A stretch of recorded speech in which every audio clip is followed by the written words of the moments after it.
Bapak, Ibu, Saudara yang dikasihi oleh Tuhan, salam sejahtera dalam Tuhan Yesus Kristus. Kita masih merenungkan firman Tuhan tentang iman yang hidup dan yang menyelamatkan. Kita telah tiba pada bagian akhir, dan untuk itu saya akan membacakan untuk kita semuanya surat Ibrani pasal 11 ayat 7-11, demikian firman Tuhan. Karena iman, maka Nuh dengan petunjuk Allah tentang sesuatu yang belum kelihatan, dengan taat mempersiapkan bahtera untuk menyelamatkan keluarganya.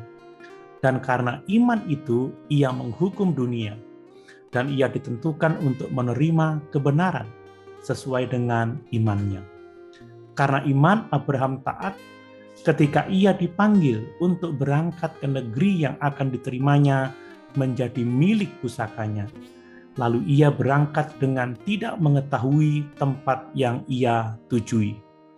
Karena iman, ia diam di tanah yang dijanjikan itu, seolah-olah di suatu tanah asing, dan di situ ia tinggal di kemah dengan Ishak dan Yakub, yang turut menjadi ahli waris janji yang satu itu. Sebab ia menanti-nantikan kota yang mempunyai dasar, yang direncanakan dan dibangun oleh Allah. Karena iman, ia juga dan Sarah beroleh kekuatan untuk menurunkan anak cucu, walaupun usianya sudah lewat, karena ia menganggap Dia yang memberikan janji itu setia. Pada renungan sebelumnya, kita telah belajar bahwa iman yang hidup dan yang menyelamatkan adalah iman yang selalu berdasar pada firman Tuhan. Iman yang didasari oleh kepercayaan dalam hati. Selanjutnya, kita akan belajar dua prinsip lainnya dari iman yang hidup dan yang menyelamatkan, yaitu iman yang menuntun pada ketaatan dan iman yang menuntun pada mengalami penggenapan janji Tuhan. Bapak, Ibu, Saudara yang dikasihi oleh Tuhan, iman yang hidup dan yang menyelamatkan adalah iman yang menuntun pada ketaatan pada firman Tuhan. Saya masih sering melihat ada orang-orang tertentu yang ketika mendengar berita firman Tuhan percaya, tetapi sulit untuk mentaatinya. Sebagai contoh, saat mendengar firman Tuhan yang diberitakan di gereja untuk mengampuni, kebanyakan orang langsung merespon dengan kata amin. Tetapi setibanya di rumah, ada seorang anggota keluarga yang meminta maaf karena kesalahan yang tidak disengaja, maka seringkali terjadi juga orang yang berkata amin tentang mengampuni, menolak untuk memaafkan. Itu sebabnya milikilah ketaatan penuh, agar kita tidak sekedar percaya pada firman Tuhan, tetapi juga mentaatinya. Ingat bahwa ketaatan adalah tanggung jawab pribadi, dan ketaatan itu akan mendatangkan berkat.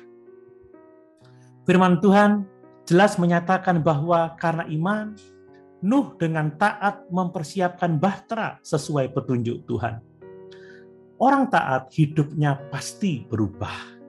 Nuh berubah dari orang yang biasanya sibuk dengan urusan rumah tangga dan pekerjaannya. Setelah menerima firman, percaya dan taat, Nuh sibuk membuat bahtera. Buah ketaatan dari Nuh, maka ia dan keluarganya selamat dari air bah. Demikian juga Abraham. Dia berubah dari seorang yang dulunya tinggal menetap di rumah permanen. Ia berubah tinggal di kemah dan menjadi seorang nomaden atau seorang yang hidup berpindah-pindah. Ia terus memandang Tuhan karena kepercayaan dan ketaatan kepada Tuhan. Sarah, seorang yang pesimis, berubah dan menerima janji Tuhan tentang keturunan. Orang yang taat hidupnya pasti berubah. Sebab itu anak-anak Tuhan harus berubah oleh karena percayanya. Yakinlah kalau kita sungguh-sungguh percaya Tuhan Yesus, niscaya hidup kita berubah menjadi seorang yang taat kepada Tuhan.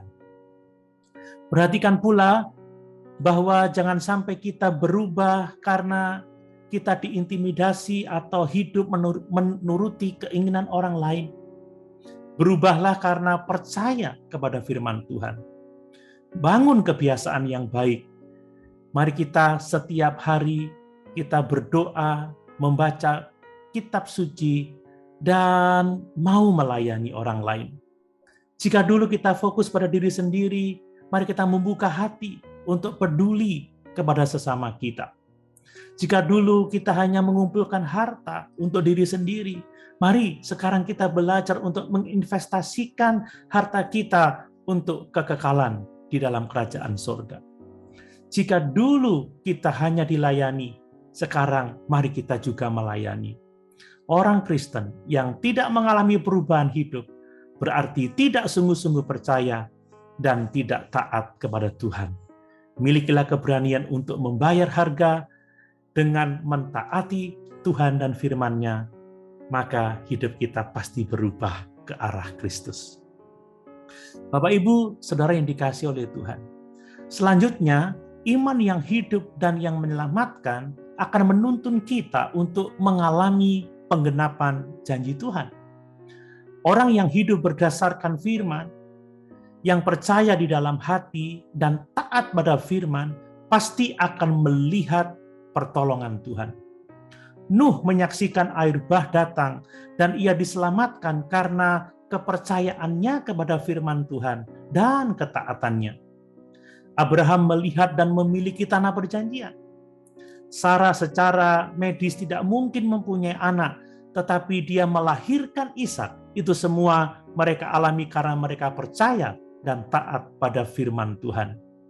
Mari kita menanam dalam hati kita bahwa orang yang beriman, yang percaya dan taat kepada firman Tuhan akan melihat penggenapan janji-janji Tuhan. Tuhan kita itu murah hati, tetapi bukan Allah yang murahan.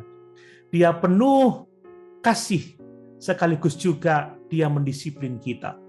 Tuhan ingin melihat kualitas iman dan ketaatan kita sebelum kemudian Ia menggenapi janji-janjinya. Dan hanya orang-orang yang memiliki iman yang hidup dan yang menyelamatkan saja yang akan melihat penggenapan janji Tuhan. Haleluya. Tuhan Yesus memberkati.